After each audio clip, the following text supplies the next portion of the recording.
오늘 본문에 보면 이제 예수님께로 향하는 두 무리가 등장합니다. 첫 번째 무리는 예수님의 친족들입니다. 예수님의 친족들로서 예수님께로 나오고 있고, 또 한 무리는 예루살렘에서 내려온 서기관들입니다. 이 두 무리가 지금 예수님께로 나오고 있는데, 예수님 당시에 예수님에 대한 소문이 크게 두 가지로 나타나고 있었어요. 첫 번째는 예수님께서 병을 고치시고 능력을 베푸시고 권세를 베푸시니까, 야, 이제 예수님이 메시아이시구나, 또 하나님의 아들이시구나 라는 소문이 들어왔고, 또 그와 반대로 또 한편으로는 예수님께서 귀신을 쫓아내고 병을 고치고 하는 이런 일들은 단지 예수님께서 귀신 들렸기 때문이다, 그래서 그런 일을 행하는 것이다 라는 소문이 들어오고 있었습니다. 그래서 예수님의 친족들이 이 소문을 듣고 예수님께로 나오고 있는 것입니다. 그래서 예수님을 그냥 둘 수가 없어서, 예수님에 대해서 안 좋은 소문이 있으니까 그냥 둘 수가 없어서 예수님을 만류하기 위해서, 그래서 지금 친족들은 예수님께로 가고 있는 것이죠. 오늘 읽은 21절 말씀에 보면 그 예수님의 친족들이 듣고 그를 붙들러 나오니 라고 말씀하고 있지 않습니까? 그를 붙들러, 예수님을 붙들기 위해서 예수님께로 가고 있는데, 이 붙들기 위한 이 단어가 세례요한이 헤롯 왕에 의해서 체포될 때, 붙들림을 당했을 때 그때 사용이 됐던 동일한 단어를 사용하고 있는 것을 보면서 그 예수님의 친족들이 지금 어떤 마음으로 예수님께 나아가고 있는가를 우리가 추측해 볼 수가 있는 것이죠. 이번에는 강압적으로라도 그 예수님의 활동을 중단하게 하고 더 이상 예수님이 이런 소문에 휩싸이지 않게 하기 위해서 그들이 큰 마음을 먹고 강한 의지를 가지고 지금 예수님께 나아가고 있는 것입니다. 또 한 그룹은 예루살렘으로부터 내려온 서기관들입니다. 이들은 예수님의 소문이 점점 퍼져가니까 예루살렘으로부터 보냄을 받은 거예요. 파송을 받은 겁니다. 파견을 받은 겁니다. 그래서 예수님의 소문에 대한 진상을 조사하고, 또 그 예수님에 대해서 더 이상 소문이 나지 않도록 제압하기 위해서 특별히 예루살렘에서 서기관들을 보낸 것입니다. 그러니 그들이 얼마나 율법에 능통하고 또 얼마나 구약 성경에 학식한 자들이겠습니까? 그들의 학식이나 여러 가지 면에 있어서 잘 훈련되어지고 준비되어진 자들, 아마 예수님을 대적하기 위해서 보냈을 것입니다. 그런데 그들이 와서 예수님에 대해서 내리는 결론을 한번 보십시오. 22절. 예루살렘에서 내려온 서기관들은 그가 바알세불이 집혔다 하며 또 귀신의 왕을 힘입어 귀신을 쫓아낸다 하니. 지금 예수님께서 행하신 일들을 보고 또 예수님의 말씀을 듣고 있음에도 불구하고 그들이 도달하고 내린 결론이 무엇입니까? 예수님을 향하여 귀신의 왕이 힘을 빌려서, 그래서 귀신 들려서 귀신을 쫓아내는 것이다 라는 결론에 도달하고 있는 것입니다. 예수님의 친족들, 가장 가까이 있는 자들임에도 불구하고 그 예수님에 대한 소문을 듣고 예수님에 대해서 오해하고 있고, 그리고 또한 그 당시 율법이나 성경적이나 여러 가지 면에서 탁월한 자들이 예수님에 대해서 귀신 들렸다라고 잘못된 판단을 내리고 있는 것을 보게 되어집니다. 여러분, 이것은 예수님에 대해서 이 세상이 알 수 없음을 나타내고 있는 거예요. 어떤 인간적인 관계에서 친밀함이라든지, 그리고 또한 어떤 자신의 지식이나 어떤 지혜나 학식으로 그 예수님에 대한 바른 지식을, 바른 고백을 가질 수 있는 것이 아닌 것입니다. 이 세상은 그리스도를 눈앞에 두고도 보지 못하는 소경이요, 그리스도의 말씀을 친히 듣고도 그분을 알지 못하는 김목은 상태가 바로 이 세상의 모습인 것입니다. 그들이 친히 예수님을 보고 친히 예수님의 말씀을 듣고 조사하였지만 그들이 도달한 결론은 예수님은 귀신 들렸다라는 왜곡된 자리로 가고 있는 것입니다. 그러면 어떻게 예수님에 대해서 바르게 알며 고백할 수 있는 것일까요? 그 일이 어떻게 우리에게 있어서 가능한 일일까요? 예수님께서는 비유를 통해서 그들에 대해서 예수님을 귀신 들렸다고 하는 그들의 주장에 대해서 예수님이 이렇게 말씀하고 계십니다. 오늘 읽은 말씀을 보면 예수님께서 23절에 이렇게 말씀하시죠. 예수께서 그들을 불러다가 비유로 말씀하시되 사단이 어찌 사탄을 쫓아낼 수 있느냐. 예수님을 향해서 예수님께서 저렇게 능력을 베풀고 귀신을 쫓아내는 것은 귀신의 왕의 힘을 빌어서 쫓아내는 것이다 라고 그들이 주장했고, 예수님은 비유를 통해서 그들의 주장에 대해서 반박하는데, 생각을 해보아라. 사단이 사단을 어떻게 쫓아낼 수 있겠는가? 한 나라에 그 나라 안에서 스스로 분쟁하면 그 나라가 어떻게 설 수가 있겠느냐? 한 집 안에 같은 가족이 서로 다투고 싸우고 분쟁하면 어떻게 그 집이 설 수 있겠느냐? 만약에 내가 귀신의 왕의 힘을 빌어서 귀신을 쫓아내는 것이라면 사탄이 어떻게 사탄을 쫓아낼 수 있으며 그 사탄의 나라가 어떻게 설 수 있겠느냐라고 말씀하고 계신 것입니다. 다시 말해서 예수님께서 귀신의 왕의 힘을 빌어서 사탄이 부리는 귀신을 쫓아내는 것이라면 이것은 그 나라를 망하게 하는 것이지 그 나라를 세우는 것이 아님을 나타내고 있는 것이죠. 그러면서 예수님은 다른 비유를 통해서 이렇게 말씀하십니다. 어떤 사람이 있는데 그 사람이 그 집에 있는 물건을 빼앗기 위해서, 가져오기 위해서 무엇을 해야 하느냐?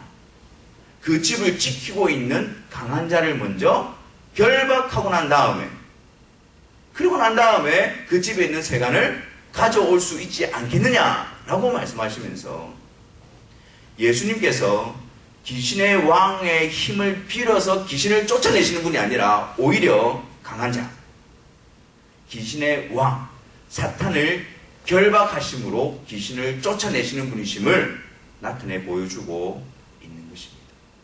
그들은 귀신의 힘을 빌어서, 귀신의 왕의 힘을 빌어서 귀신을 쫓아낸다고 이야기했지만 예수님께서는 오히려 그 귀신의 왕의 권세를 결박하시고 그래서 귀신을 쫓아내시는 유일하신 예수님이심을 나타내고 있는 것입니다. 그렇다면 여러분, 예수님께서는 어떻게 사단의 권세를 결박시킬 수가 있는 것일까요? 예수님께서는 어떻게 그 마귀의 권세를 멸하시는 분으로 역사할 수 있는 것일까요? 여러분, 사단의 권세는 죄가 있는 곳에서 역사하는 것입니다. 죄가 있는 곳에 사단이 있고, 죄가 있는 곳에 악이 득세하며, 죄가 있는 곳에 사망의 법이 지배하게 되어지는 것입니다. 죄로 말미암아 범죄한 인간들이 사단의 지배를 받게 되어지고, 그 죄 때문에 그 죄로 말미암은 저주와 심판과 형벌 아래 매이게 되어지는 것입니다. 그러므로 하나님을 떠난, 범죄하여 하나님을 떠난 인간들은 그 사단의 지배 아래 들어가게 되어지고 죄의 저주와 심판과 형벌 아래서 영원토록 매여 있을 수밖에 없는 것이지요. 그리고 고린도전서에 보면 이렇게 말씀합니다. 사망아, 너의 쏘는 것은 죄요, 죄의 권능은 율법이다 라고 말씀합니다. 사망이 쏘는 것, 사망이 득세하며 사망이 자신의 힘을 나타내며 사망이 우리를 사로잡게 갈 수밖에 없는 이유가 무엇이냐면 그것이 바로 죄라는 거예요. 죄 때문에 사망의 법이 우리를 지배하게 되어졌다라고 말씀합니다. 그리고 그 죄의 권능은 율법이다라고 말씀합니다. 여러분, 율법이 무엇입니까? 율법, 하나님의 법. 그 하나님의 법이 우리 가운데 서게 될 때에 우리는 어떻게 되어집니까? 죄인이라는 정죄를 받게 되어집니다. 또한 우리는 어떻게 되어집니까? 죄인이기 때문에 죄에 대한 진노와 저주 아래 있음을 선언 받게 되어지는 것입니다. 그 누가 하나님의 율법 앞에서 나는 죄가 없으며 죄인이 아니며 완전한 자라고 자랑할 수 있는 자가 누가 있습니까? 하나님의 법, 그 율법이 우리 가운데 설수록 우리는 더욱더 하나님 앞에 죄인이며 하나님의 형벌과 저주를 받기에 합당한 자라는 것을 확인할 수밖에 없는 것입니다. 그래서 사망이 쏘는 것이 죄고 죄의 권능이 바로 율법으로부터 나온다고 말씀하고 있는 것입니다. 근데 예수님께서는 율법에 대하여 완전하신 분이십니다. 하나님의 법 앞에 대해서 완전하신 분이십니다. 예수님만이 율법의 정죄와 율법의 형벌에서 자유로우신 분이십니다. 그리고 그 예수님이 죄의 문제를 해결하시기 위해서 이 세상에 오신 것입니다. 십자가를 지시고 그 십자가 위에서 죄를 대신 담당하시고 죄의 형벌을 대신 다 받으심으로 말미암아 그 예수님께서 죄를 해결하시는 분으로 이 세상에 오신 것입니다. 그래서 이 모든 세상, 죄로 말미암아 타락하고 죄로 말미암아 하나님과 멀어져 있는 모든 사람들은 다 죄의 권능 아래, 사단의 권세 아래, 죄의 심판 아래 놓여 있지만 이 죄의 문제를 온전히 해결하신 유일하신 예수님 안에는 죄의 권능이 무너지고 사단의 권세가 깨어지고 하나님의 진노와 형벌이 은혜로 바뀌게 되어진 것입니다. 예수 그리스도 안에서 죄 문제를 해결하신 그 예수 그리스도 안에서만이 이 놀라운 복된 소식이 이루어지고 나타나게 되는 것입니다. 죄의 권능, 사망의 법, 사단의 왕노릇, 죄로 말미암아 모든 것이 우리를 지배하고 사로잡고 있지만 그것을 해결하신 십자가에서 그것을 해결하신 오직 예수 그리스도 안에서만이 해방과 자유와 은혜가 선포되는 것입니다. 그래서 하나님께서 죄를 범한 아담과 하와에게 정령 죽으리라는 죄에 대한 선포를 하시고 그리고 십자가에서 죄의 문제를 다 이루었다라고 말씀하신 다 이루신 그 예수 그리스도로 말미암아 이제 하나님께서는 이루신 하나님께서는 그 예수 그리스도 안에서 의롭게 되었다라고 선언해 주시는 것입니다. 정령 죽을 수밖에 없는 자들이 죄 문제를 해결하시는 그 예수 그리스도로 말미암아 의롭게 되어졌다라고 더 이상 죄의 권세가 너희를 주관하지 못한다고 더 이상 너희들을 사로잡고 있는 죄의 근거가 도말되었다라고 더 이상 죄의 형벌이 너희들을 지배하지 못한다라고 하나님께서 선언해 주고 계신 것입니다. 골로새서 2장을 한번 보십시오.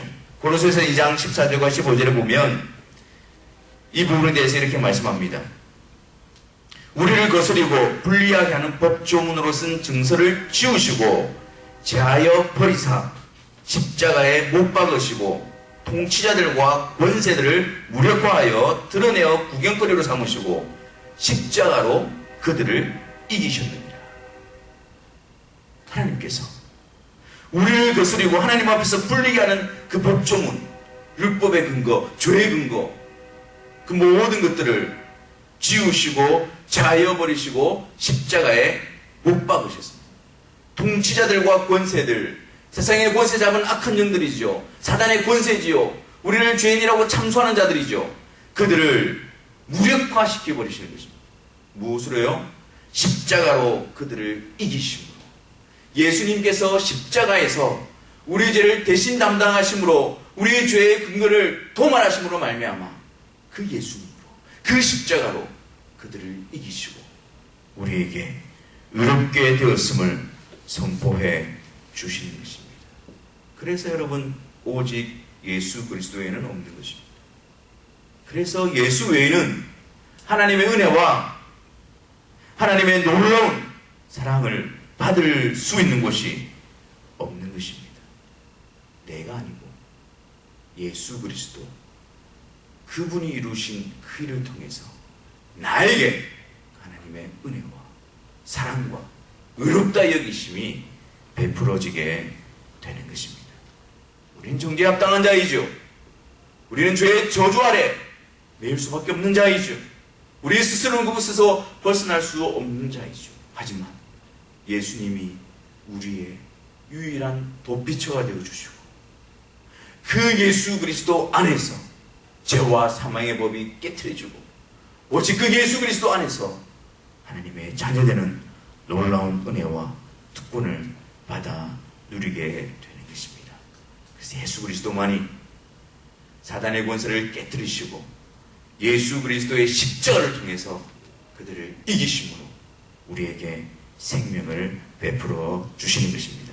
그래서 예수님께서는 계속해서 28절 말씀을 통해서 굉장히 중요한 말씀을 하고 계십니다. 28절 말씀을 보십시오. 이렇게 말씀하신 후에 예수님이 이렇게 말씀합니다. 내가 진실로 너희에게 이르노니 사람의 모든 죄와 모든 모독하는 일은 사하심을 얻되 누구든지 성령을 모독하는 자는 영원히 사하심을 얻지 못하고 영원한 죄가 되느니라 하시니, 그렇게 말씀합니다.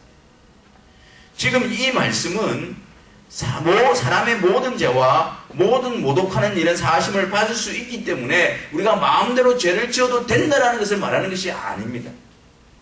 사하심을 받지 못하는 죄가 있다는 것을 말씀하시면서 그것이 무엇이냐면 바로 성령을 모독하는 죄.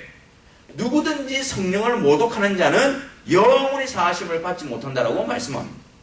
지금 예수님에 대해서 오해하고 예수님에 대해서 바르게 알지 못하고 예수님이 귀신 들렸다라고 하는 그 부분에 대해서 언급하시면서 예수님은 성령을 모독하는 자라고 말씀하고 계십니다. 다시 말씀드려서 어떤 자가 성령을 모독하는 자입니다. 어떻게 하는 것이 성령을 모독하는 것입니다. 그것은 바로 예수 그리스도를 거부하고 예수 그리스도에 대해서 바른 신앙의 고백을 가지지 않는 것. 그것이 바로 성령을 모독하는 자인 것입니다. 왜냐하면 성령의 역사가 무엇입니까? 성령께서 하신 일이 무엇입니까? 그것은 바로 그리스도를 증거하고 그리스도를 드러내는 일입니다. 그리스도를 드러내고 그리스도를 증거하는 그 일 앞에서 거부하고 부정하게 될 때에 그것은 곧 성령을 모독하는 자가 된다라는 것입니다. 그래서 성령은 그리스도의 영으로서 그 그리스도를 드러내시고 그 그리스도께로 이끌어 가시고 인도하시는 역사를 하시는 분이십니다. 우리의 죄를 대신 담당하시고 사단의 권세를 깨뜨리시고 우리를 의롭게 하시는 유일하신 분이신 하나님의 아들 예수 그리스도께로 우리를 이끌어 가시는데, 그분을 밝히 드러내고 계시는데 그것을 거부한 자들은 영원히 죄사함을 받을 수 있는 길을 놓쳐버리기 때문에 그러한 것입니다. 그래서 성령께서 예수 그리스도를 드러내시고 예수 그리스도를 증거하고 계시는데도 불구하고 그것을 거부하는 자들은, 그것을 받아들이지 않는 자들은 성령을 모독하는 자들이요, 또한 그들의 죄를 영원히 사함받을 수 없는 영원한 형벌 가운데 있을 수밖에 없는 그런 처참함에 빠지게 됨을 보여주고 있는 것입니다. 그러면 성령으로 말미암아 예수 그리스도를 받아들이는 자들은 어떤 자들인가요? 에베소서 1장 13절과 14절을 보겠습니다. 에베소서 1장 13절과 14절의 말씀에 보면 그 안에서 너희도 진리의 말씀 곧 너희의 구원의 복음을 듣고 그 안에서 또한 믿어 약속의 성령으로 인치심을 받았으니 이는 우리 기업의 보증이 되사 그 얻으신 것을 속량하시고 그의 영광을 찬송하게 하려 하심이라 라고 말씀합니다. 여기 한번 보십시오.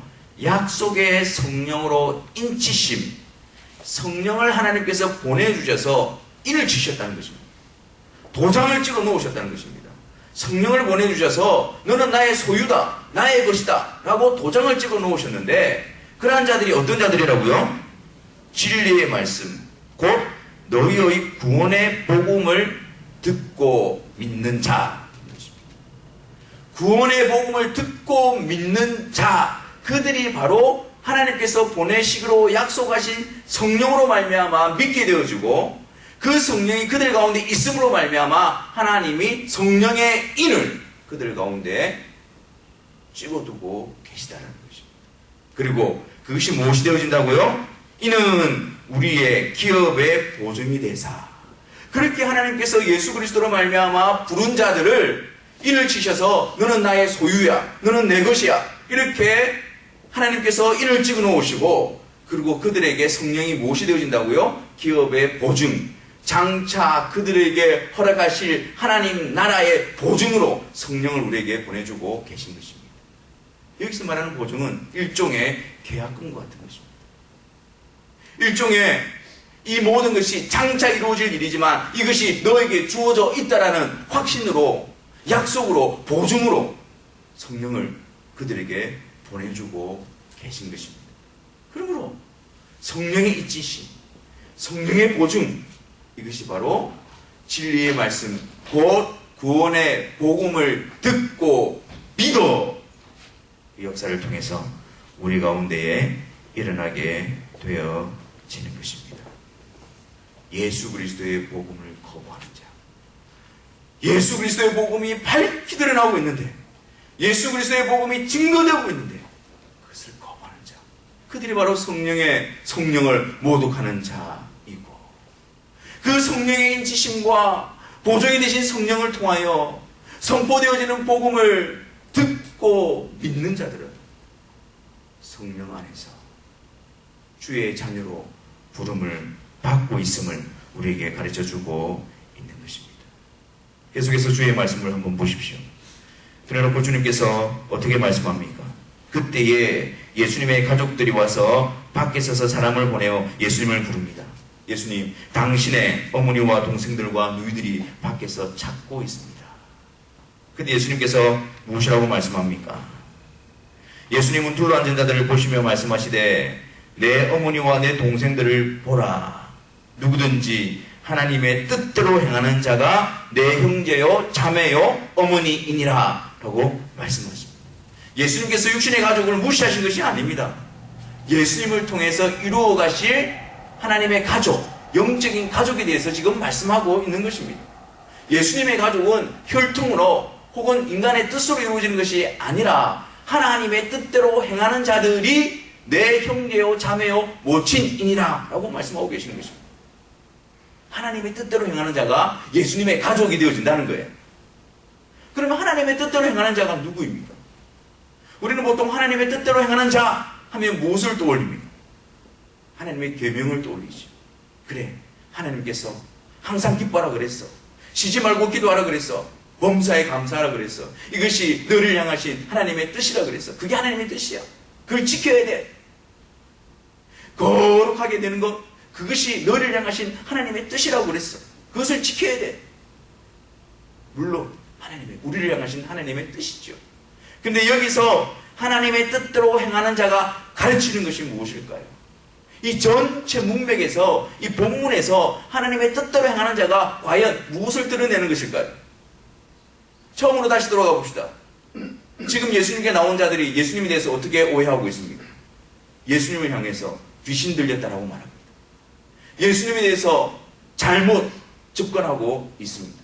그랬더니 예수님께서 하시는 말씀이 누구든지 성령을 모독하는 자는 이라고 말씀하시면서 예수 그리스도를 드러내고 예수 그리스도를 믿게 하는 성령을 거부하는 자들이 성령을 모독하는 자들이고, 그 예수 그리스도를 거부하고서는 더 이상 죄사함을 받을 수 있는 근거가 없는 자라고 예수님은 말씀하시면서 그와 대조되는 표현으로서 하나님의 뜻대로 행하는 자가 내 형제요 자매요 모친이라고 말씀하고 있는 것입니다.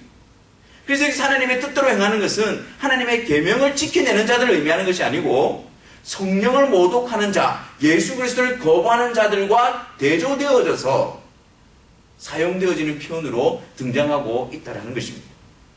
그렇습니다, 여러분. 무엇이 하나님의 뜻입니까? 죄인들을 향한 하나님의 뜻이 무엇입니까? 그 아들 예수 그리스도를 통해서 구속하시는 것이 바로 하나님의 뜻입니다. 다른 방법이 아니고 다른 이름이 아니고 내 아들 예수 그리스도, 그분을 이 세상에 보내어서 그분을 통해서 죄사함을 얻게 하는 것, 그것이 하나님의 계획이고 하나님의 뜻이란 말이에요. 그리고 성령을 보내어서 그 성령으로 말미암아 예수 그리스도로 이끌림을 받게 하고 예수 그리스도의 복음을 듣게 하여 믿게 함으로 말미암아 하나님의 자녀가 되게 하시는 것이, 그것이 바로 하나님의 뜻이란 말이에요. 그것을 받아들이는 자, 거기에 순종하는 자, 그것을 온전히 받아들이고 의지하는 자, 그가 바로 하나님의 뜻대로 행하는 자이며 그 하나님의 뜻대로 세워져 예수 그리스도의 가족으로 부름을 받는 자들인 것입니다. 사랑하는 성도 여러분, 우리는 우리에게 증거되어지고 우리에게 선포되어진 진리의 말씀 곧 복음 앞에서 어떻게 반응하고 있습니까? 하나님께서 하나님의 뜻으로 계획하시고 보내신 그 아들 예수 그리스도를 통해서 죄를 용서하시고 부르시는 그 복된 소식 앞에서 우리는 어떻게 반응하고 있습니까? 성령께서 복음을 통하여 증거하시고 밝게 드러내시는 구주 되신 예수 그리스도 앞에서 우리는 어떻게 반응하고 있습니까? 이 세상은 그 예수 그리스도를 향하여 냉소적이며 회의적이며 손가락질하며 조롱하고 있습니다. 하지만 여러분들은 어떠합니까? 여러분들에게 성령께서 펼쳐 보여주신, 증거해 주신 유일하신 구주이신 예수 그리스도 그분 앞에서 여러분들은 어떻게 반응하고 있습니까? 그 복음 앞에서 그렇습니다. 예수 그리스도 외에는 내가 제사함을 받을 수 있는, 죄 용서함을 받을 수 있는 이름이 근거가 없습니다.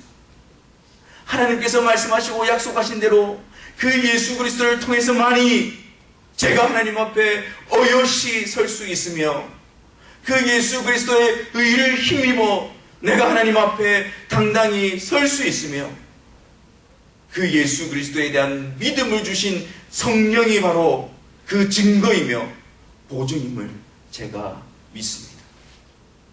그 믿음이 우리 안에 있다면, 복음 앞에서 그 믿음이 우리 안에 있다면 우리는 성령 안에서 인치심을 받은 자들이며 그 믿음이 있다면 성령이 친히 우리에게 보증이 되어 주셔서 그 하나님의 나라, 천국 백성으로 그 천국을 우리에게 기업으로 허락하실 것을 확신할 수 있는 것입니다.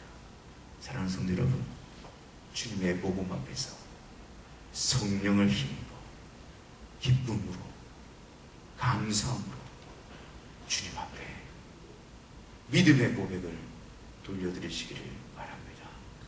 주 없이는 살 수가 없습니다. 주님 없이는 제가 설 수가 없습니다. 주님 없이는 제가 하나님 앞에 나아갈 수 없습니다. 그 주님만이 저의 유일하신 구주시며 그 주님만이 제 생명이시며 유일한 자랑이십니다. 날마다 우리의 삶 가운데서 우리 속에 계신 성령께서 충만히 역사하여, 아니 우리가 그 성령님을 충만히 의지하여 그 아들 예수 그리스도로 말미암아 우리에게 베푸르신 이 놀라운 구원의 은혜와 영광과 특권을 누려가시는 저와 여러분들이 되기를 바랍니다. 성령을 충만히 강구하셔서 성령 충만함을 입으셔서 그 예수 그리스도로 말미암아 우리가 죄악 가운데서 해방되어 하나님의 자녀가 되어진 그 놀라운 기쁨과 은혜를 누리심과 동시에 하나님의 자녀로서의 순종함과 하나님의 자녀로서의 마땅히 행할 길을 나아가시는 저와 여러분들 되기를 바랍니다. 성령의 충만함을 강구하셔서 성령의 충만함을 통해서 성령께서 예수 그리스도 안에서 우리를 이끌어 가시는 그 사명 앞에 기쁨으로 헌신하셔서 주님 오시는 그날까지 내가 매일 기쁘게 순례의 길을 행하며 성령 안에서 끊임없이 주를 바라봄으로 말미암아 주님께 순종하고 주를 바라봄으로 말미암아 주를 의지하고 주를 바라봄으로 말미암아 주께 헌신하는 저와 여러분들이 되시기를 주님의 이름으로 축원합니다. 기도하겠습니다.